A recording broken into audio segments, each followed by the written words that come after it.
ជំរាបសួរពុកម៉ែបងប្អូនថ្ងៃនេះខ្ញុំសូមណែនាំពុកម៉ែបងប្អូនឲ្យស្គាល់ស្មៅមួយយ៉ាងគេហៅស្មៅអណ្ដាតគោពុកម៉ែបងប្អូនណាបាទស្មៅអណ្ដាតគោស្មៅអណ្ដាតគោនេះភាគច្រើនពុកម៉ែបងប្អូនវាដុះតាមដងព្រែកឬក៏បន្លាយឬក៏មាត់បឹងឬក៏ដីចម្ការណាពុកម៉ែបងប្អូនណាហើយស្មៅអណ្ដាតគោនេះពុកម៉ែបងប្អូនគឺគេថាអាចយកទៅសម្រាប់ប្រើប្រាស់ជាមួយស្ត្រីដែលគាត់រាំងរដូវឬក៏រាក់អួលហើយតកតងនឹងជំងឺផ្សេងទៀតខ្ញុំចាំអត់អស់ទេខ្ញុំដឹងពីមុខហ្នឹងគឺជំងឺចុកពោះរាក់មូលស្ត្រីធ្លាក់សឬក៏រដូវមិនទៀងណាពុកម៉ែបងប្អូនតែបើសិនជាពុកម៉ែបងប្អូនយកទៅប្រើប្រាស់ពុកម៉ែបងប្អូនគួរតែស៊ូនៅចាស់ព្រឹទ្ធាចារ្យយើងណាជៀសវាងការប្រើប្រាស់ទៅវាខុសបាទប្រើប្រាស់ទៅវាខុសធ្វើឲ្យណាប៉ះពាល់ដល់សុខភាពពុកម៉ែបងប្អូនបាទដល់ពុកម៉ែបងប្អូនអញ្ចឹងខ្ញុំគិតថាដើមអណ្ដាតគោនេះប្រហែលជាវាឆ្ងាញ់ដូចអណ្ដាតគោយើងហ្នឹងពុកម៉ែបងប្អូនសាកភ្លុកវាបន្តិចមើលអូឆ្ងាញ់ដូចអណ្ដាតគោសោះអស់លុយទិញអណ្ដាតគោយកមកឆាណាបាទអញ្ចឹងសាកភ្លុកតិចមើល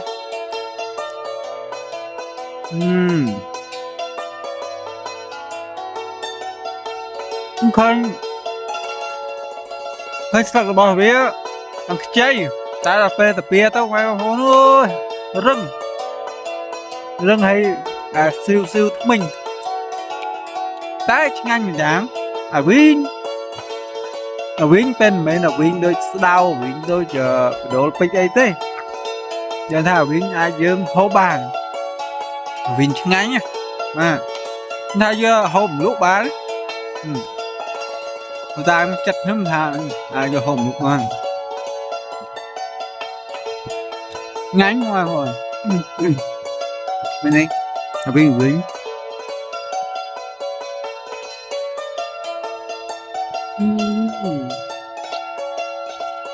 សាយកុំព្យាយាមព្រួយខ្ញុំណាខ្ញុំ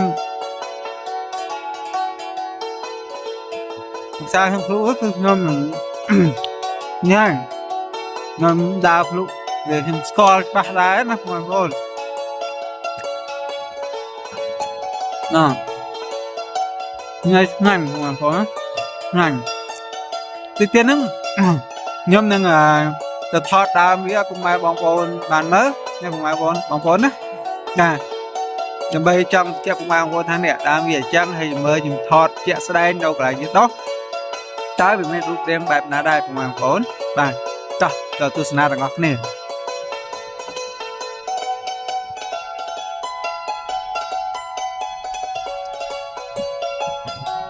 បងប្អូននេះគឺជាដើមអណ្ដាតគោបាទដើមអណ្ដាតគោហើយម៉ែបងប្អូនស្លឹករបស់វាមានរាងណាឈូញនិងមានរោមដើមវាក៏មានរោមដែរបងប្អូននេះរោមសទូចហើយតកតងនឹងដើមនេះពុកម៉ែបងប្អូនណាវាដុះភាគច្រើនគឺនៅតាមមាត់បន្លាយមាត់បឹងឬក៏កន្លែងណាដែលមានដីសើមណាហើយវាចាប់ដើមលូតលាស់នៅដើមទៅបាទដើមទៅនេះវាចាប់ដើមលូតលាស់ល្អមែនទែនម៉ែបងប្អូនណាដើមអណ្ដាតគោនេះហើយម៉ែបងប្អូនបើសិនជាពុកម៉ែបងប្អូនចង់យកទៅប្រើប្រាស់អីពុកម៉ែបងប្អូនសូមស៊ូណាចាស់ព្រឹទ្ធាចារ្យនៅក្នុងភូមិពុកម៉ែបងប្អូនជៀសវាងការប្រើប្រាស់ទៅណាវាអាចប៉ះពាល់ដល់សុខភាពអីផ្សេងអញ្ចឹងដូចខ្ញុំនិយាយឲ្យនិយាយទៀតថាមុននឹងប្រើប្រាស់ត្រូវតែស៊ូចាស់ព្រឹទ្ធាចារ្យស៊ូអ្នកឯកទេសសិនបងប្អូនណាជៀសវាងការប្រើប្រាស់ខុសណាហើយដើមរបស់វាគឺវាណាវែងហ្នឹងបងប្អូនណាមកគុំវាហ្នឹងនោះភ្លេដល់នោះមកគុំបងប្អូនអញ្ចឹងខ្ញុំគិតថារុក្ខជាតិផ្សេងវាសិតតែមានប្រយោជន៍របស់វាអាចយកទៅណាប្រើប្រាស់ជារបស់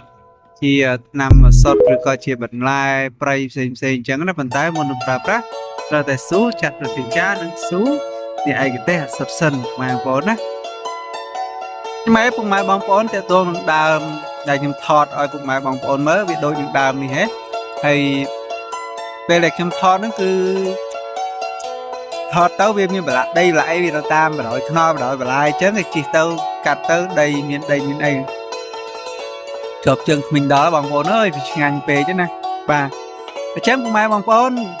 và sân chip mai bằng vốn vừa tập rap ra và sân bằng vốn ha trâu đi chụp ngữ ấy khác tiết